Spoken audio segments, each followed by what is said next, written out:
नमस्कार बच्चों।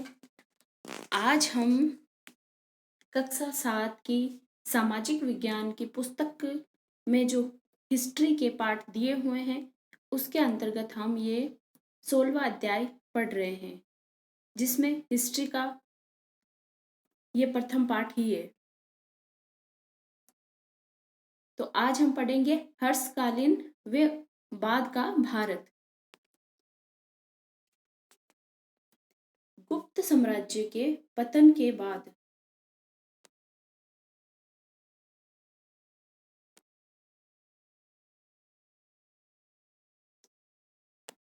गुप्त साम्राज्य के पतन के बाद भारत की राजनीतिक एकता ध्वस्त हो गई।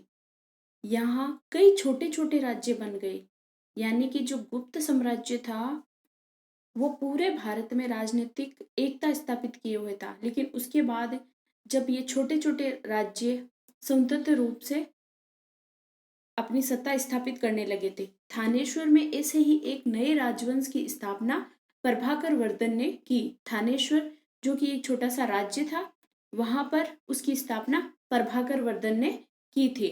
उसके दो पुत्र थे, एक का नाम था राज्यवर्धन और दूसरा नाम था हर्षवर्धन तथा उनकी पुत्री का नाम था राजश्री।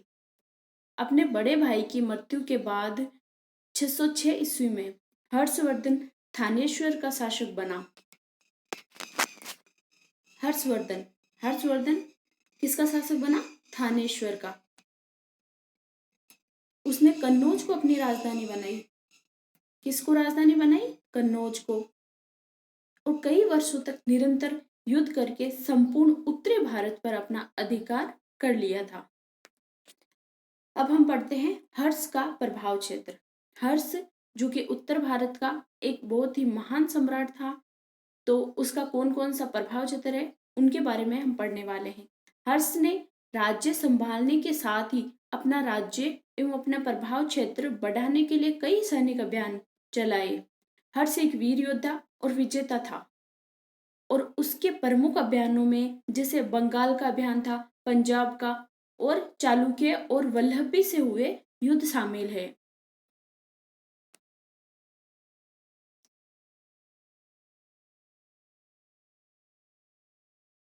वे सिंधु, नेपाल, उड़ीसा तक अपने अभियानों से अपना प्रभाव डालने में सफल रहा, यानी कि वो भारत से बाहर यानी नेपाल तक भी पहुंच गया था।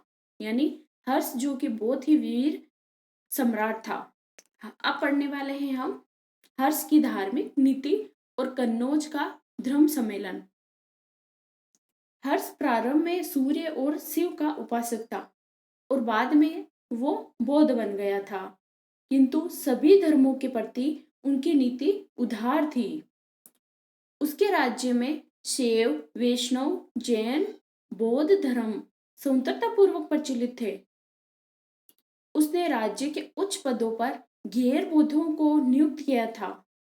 यानी जो ये हर्ष था, पहले तो वो शैव और वैष्णव धर्मों को मानता था, लेकिन शिव जी की उपासना करता था, लेकिन बाद में वो बौद्ध बन गया था। लेकिन बौद्ध बनने के बाद भी उनकी जो धार्मिक नीति थी वो उदार थी। उदार कैसे थी कि उसके राज्य में सभी प्रकार के धर्म यानी स्वतंत्रता पूर्वक प्रचलित थे, जैसे कि वैष्णव धर्म है, जैन धर्म है, तो ये सभी धर्म है उनके राज्य में प्रचलित थे। उसने राज्य के उच्च पदों पर गैर बौद्धों को भी नियुक्त किया था, यानी जो बौद्ध नहीं थे उनको भी राज्य के उच्च पदों पर नियुक्त कर रखा था। दान देने अथवा किसी कार्य में वे धार्मिक भेद भी नहीं करता था। उसने कन्नौज में एक विशाल धर्म सम्मेलन का आयोजन किया। चीनी यात्री ह्वेनसांग को इसका अध्यक्ष बनाया। किसको? ये जो चीनी यात्री था ये कहाँ से आया था? चीन से आया था। नाम था ह्वेनसांग, और इसका अध्यक्ष बनाया था किस? जो ये धर्म सम्मेलन आयोजित करता था ना हर्ष, उसका अध्यक्ष बनाया था ह्वेनसांग को। यह सम्मेलन 23 दिन तक चलता और अनेक बौद्ध भिक्षु, चीनी यात्री, राजा और विद्वान इसमें भाग लिया करते थे। यानी बहुत सारे बौद्ध जो भिक्षु थे, चीनी यात्री यानी चीन से आते थे, और जो भारत के भी बड़े बड़े राजा और विद्वान लोग होते थे, वो हर्ष की इस धर्म सभा में भाग लेते थे, धर्म सम्मेलन में। अब उसके बाद आता है प्रयाग सभा। प्रयाग सभा हर्ष प्रत्येक 5 वर्ष के अंतराल में प्रयाग में एक सभा का आयोजन करता था। 643 ईस्वी में छठी सभा हुई थी।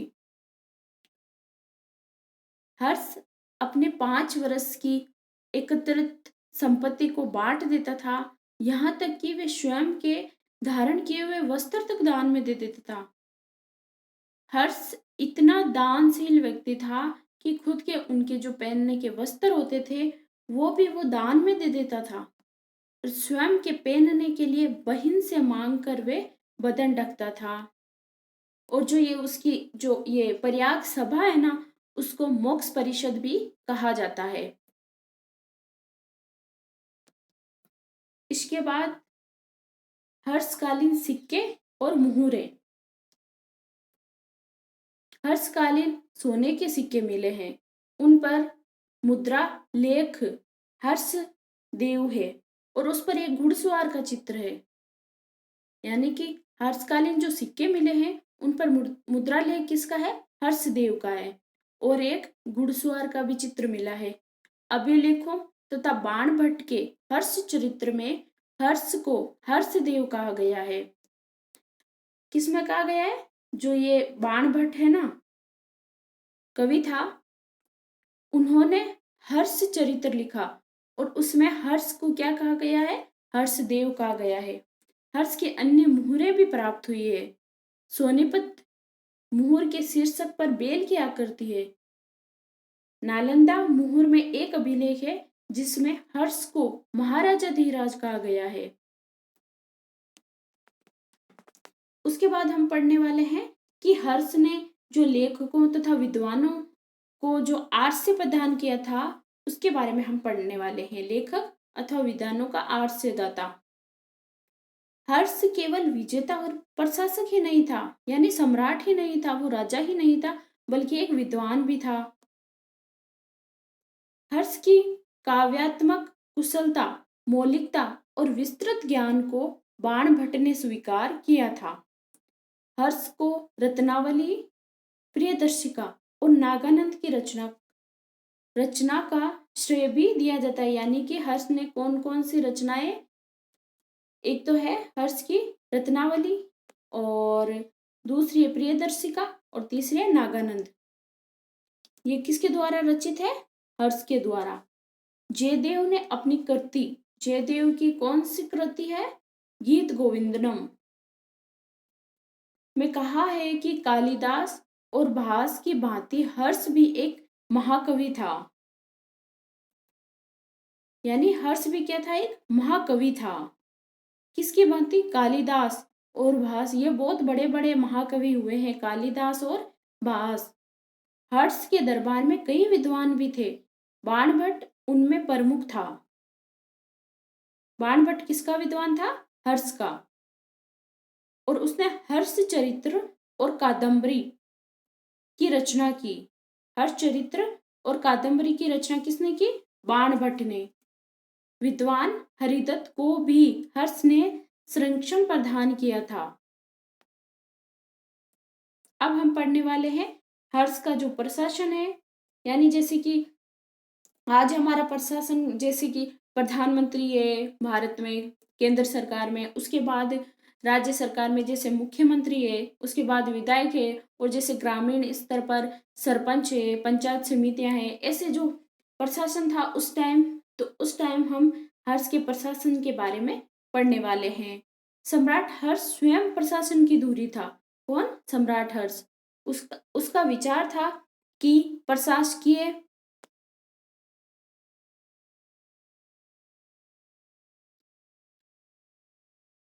कुशलता के लिए शासक को निरंतर सचेत रहना चाहिए। उसने दिन को 3 भागों में बांट दिया था। क्या क्या था? दिन को 3 हिस्सों में बांट दिया था। उसमें से एक भाग ये राज्य के लिए कार्य करता था, एक भाग में किसके लिए कार्य करता था? राज्य के लिए। और वह प्रजा को देखने स्वयं नगरों और ग्रामों में यात्रा करता था, खुद जाता था अपनी जनता का हालचाल जानने के लिए। ये ठीक है कि सिद्धांत रूप से हर्ष का प्रशासन निरंकुश था, किंतु कुछ लोगों को अपने अपने क्षेत्र में बहुत सा स्वशासन प्राप्त था। कहने का तात्पर्य यह है कि जो हर्ष का प्रशासन है वो निरंकुश था, यानी तानाशाही था। वहां पर सिर्फ और सिर्फ किसका शासन चलता था, मतलब राजा का। लेकिन कुछ ऐसे भी क्षेत्र थे, राज्य थे मान लो, जहां पर उनका खुद का अधिकार होता था। वहां के निर्णय वो खुद, छोटे छोटे जो छोटे छोटे वहां के लोग होते थे, जो राज्य के वहां की जो जनता होती थी, वो खुद के निर्णय लेती थी, खुद के फैसले लेती थी। इसीलिए हर्ष का जो प्रशासन है उसको निरंकुश भी कहा गया है और उसको स्वशासन प्राप्त था ऐसा भी कहा गया है। अधिकांश कार्य ग्रामीण समुदायों के हाथ में था। जो गांव का जो प्रशासन था वो खुद ग्रामीण समुदाय ही संभाल लेते थे। केंद्रीय सरकार और ग्राम सभाओं में पर्याप्त सहयोग था। जो केंद्र सरकार है और जो गांव की पंचायतें होती थी आज के टाइम में जैसे, तो उनके बीच में सहयोग की भावना थी। माना जाता है कि हर्ष का प्रशासन निरंकुश तथा गणतंत्रीय तत्वों का मिश्रण था। कहने का तात्पर्य है कि वहां पर सिर्फ राजा का शासन चले तो वो निरंकुश में आ जाता है, लेकिन राजा के शासन के साथ साथ जब प्रजा को भी अपनी स्वतंत्र रूप से कहने का अधिकार हो, अपनी मांगों को मनाने का अधिकार हो और वो खुद अपने फैसले ले सके, तो वो आ जाता है गणतंत्रीय शासन प्रणाली के अंतर्गत। हर्ष का साम्राज्य प्रांतों, भुक्तियों यानी डिवीजन और विषयों, विषयों का मतलब आज जो जिले हैं पहले के टाइम में उसको विषय कहा जाता था, इसमें विभक्त था, यानी 3 भागों में विभक्त था। जैसे प्रांतों है डिवीजन, और विषयों और जिलों है उसमें विभाजित था। और इसमें सबसे छोटी इकाई ग्राम होती थी। जैसे आज भी हमारे प्रशासन की सबसे छोटी इकाई गांव ही है, तो उसी प्रकार उस टाइम भी, हर्ष के काल में भी, प्रशासन की सबसे छोटी इकाई ग्राम थी। प्रशासन चलाने के लिए 3 प्रकार के करों का उल्लेख मिलता है। एक भाग, एक भूमि और एक था हिरण्य नगद कर था। तो ये कौन कौन से कर थे? एक तो भाग था, भाग कर, एक भूमि कर था और एक था हिरण्य, एक नगद कर था। बलि कौन सा था? बलि था अतिरिक्त कर था।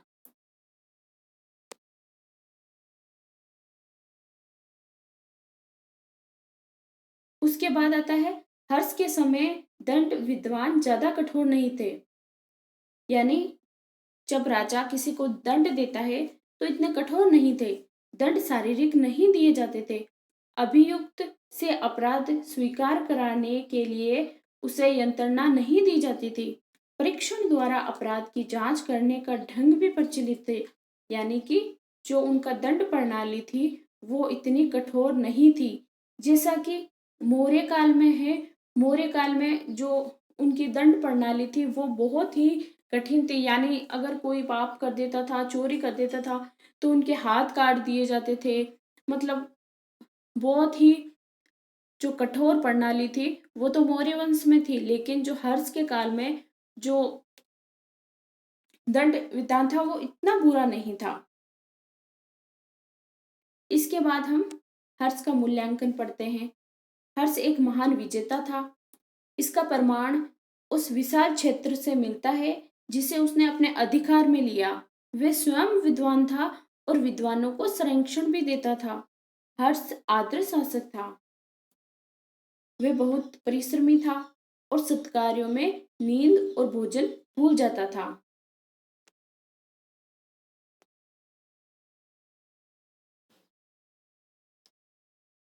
हर्ष ने अपना सारा समय अपनी प्रजा के हित की वृद्धि में लगाया। ये कार्य करने के लिए दिन उसके लिए बहुत छोटा पड़ जाता था, यानी कि हर्ष एक ऐसा शासक था जो अपने जनता के हित के लिए ही कार्य करता रहता था। उदारता और दान में हर्ष का कोई भी सानी नहीं था, यानी वह बहुत ही दानशील था। दानशीलता के लिए हर्ष विख्यात था।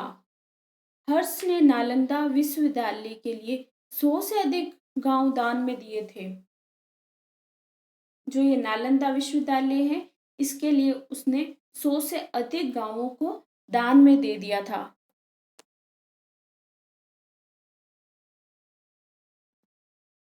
नालंदा उस समय विश्व का प्रमुख विश्वविद्यालय बन चुका था।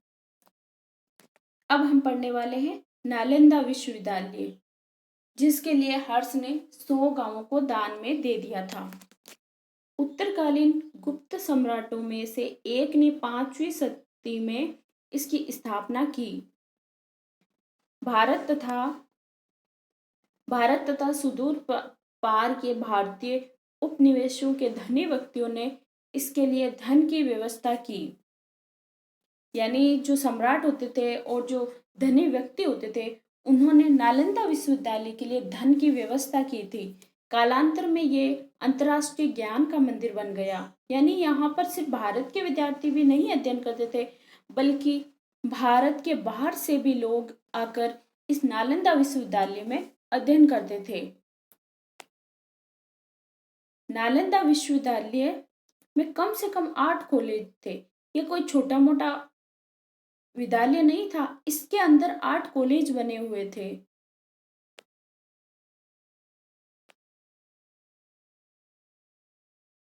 जिन्हें 8 अनुरागियों ने बनाया। नालंदा विश्वविद्यालय में केवल भव्य भवन ही नहीं थे, बल्कि विद्यार्थियों को अध्ययन के लिए सभी प्रकार की सुविधाएं भी दी जाती थी। यानी कि नालंदा विश्वविद्यालय में जो विद्यार्थी अध्ययन करते थे, उनको सिर्फ अध्ययन ही नहीं दिया जाता था, बल्कि साथ में उनको सभी प्रकार की सुविधाएं भी दी जाती थी। और इसमें 3 बड़े पुस्तकालय थे, और उन पुस्तकालयों को क्या कहा जाता था? उनको एक को कहा जाता था रतन सागर, एक को कहा जाता था रत्नादाही, और एक को कहा जाता था रतन रंजक। ये किसके नाम है? ये जो नालंदा विश्वविद्यालय में जो पुस्तकालय था, उनके अलग अलग नाम है। वहां पर 10,000 से भी अधिक विद्यार्थी पढ़ते थे। इतना बड़ा विद्यालय था कि एक साथ वहां पर 10,000 से अधिक विद्यार्थी पढ़ते थे, और लगभग 1500 अध्यापक थे। अब सोचो ये कितना बड़ा नालंदा विश्वविद्यालय होगा। वे कोरिया, मंगोलिया, जापान, चीन, तिब्बत, श्रीलंका, बृहत्तर भारत और भारत के विभिन्न भागों से छात्र यहाँ पर पढ़ने आते थे। सिर्फ हमारे भारत से ही नहीं, बल्कि ये कोरिया है, मंगोलिया है, जापान है, चीन है, तिब्बत है, श्रीलंका है और बृहत्तर भारत। बृहत्तर भारत यानी आज का जो हमारा भारत है, पहले ये इससे भी बड़ा था। जो पाकिस्तान का क्षेत्र है, जो अफगानिस्तान का क्षेत्र है, ये भी सभी जो आज के देश है, वो सब पहले हमारे बृहत्तर भारत के अंतर्गत आते थे। तो वहाँ के विद्यार्थी और कई देशों के विद्यार्थी नालंदा विश्वविद्यालय में अध्ययन करने के लिए आते थे। विभिन्न भागों से छात्र यहाँ पर अध्ययन करने आते थे, तथा बौद्ध धर्म के प्रचार के लिए यहाँ से विभिन्न भागों में लोग जाते थे। ये जो नालंदा विश्वविद्यालय है, यहाँ पर बौद्ध शिक्षा दी जाती थी। तो फिर यहाँ से शिक्षा प्राप्त करने के बाद ये बौद्ध धर्म का प्रचार करने के लिए विभिन्न भागों में जाते थे।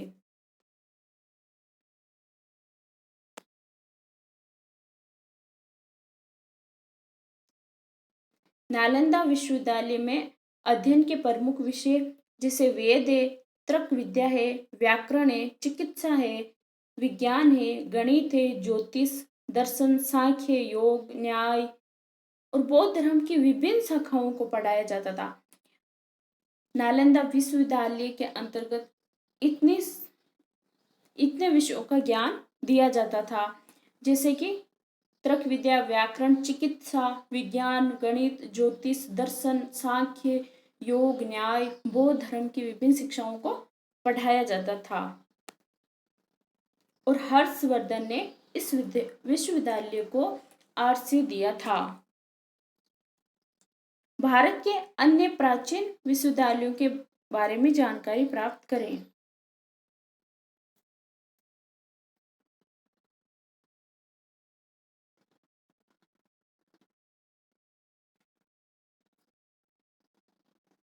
अब आता है हर्षकालीन व बाद का।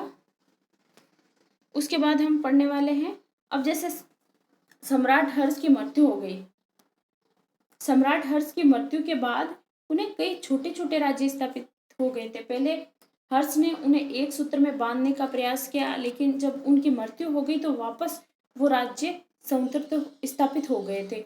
उत्तर और दक्षिण के इन राज्यों ने अपनी स्वतंत्र सत्ता स्थापित कर ली थी, यानी जो उत्तर के राज्य थे और दक्षिण के राज्य थे वो अपने आप को स्वतंत्र घोषित कर दिया था। इस स्वतंत्र राजवंशों ने 8वीं से 12वीं शताब्दी तक राज्य किए, यानी कि 8वीं शताब्दी से लेकर 12वीं शताब्दी तक इन राज्यों ने अपनी स्वतंत्र सत्ता को बनाए रखा अपने राज्य विस्तार के लिए। यद्यपि ये आपस में लड़ते भी रहते थे, इन्होंने किसी विदेशी शासक को सिंधु नदी के इस ओर नहीं बढ़ने दिया। यानी ये आपस में खुद तो लड़ते थे, लेकिन दूसरे जो विदेशी थे उनको अपनी भारत भूमि पर आने का मौका इन्होंने नहीं दिया। अब हम दक्षिण भारत के कुछ राजवंशों के बारे में पढ़ते हैं। दक्षिण भारत के राजवंश, 8वीं से 12वीं शताब्दी तक जिन प्रमुख राजवंशों ने दक्षिणी भारत में शासन किया उनमें से कुछ निम्नलिखित है। अब जो दक्षिण भारत के राजवंश है उनके बारे में हम कल पढ़ेंगे। आज के लिए इतना ही, धन्यवाद।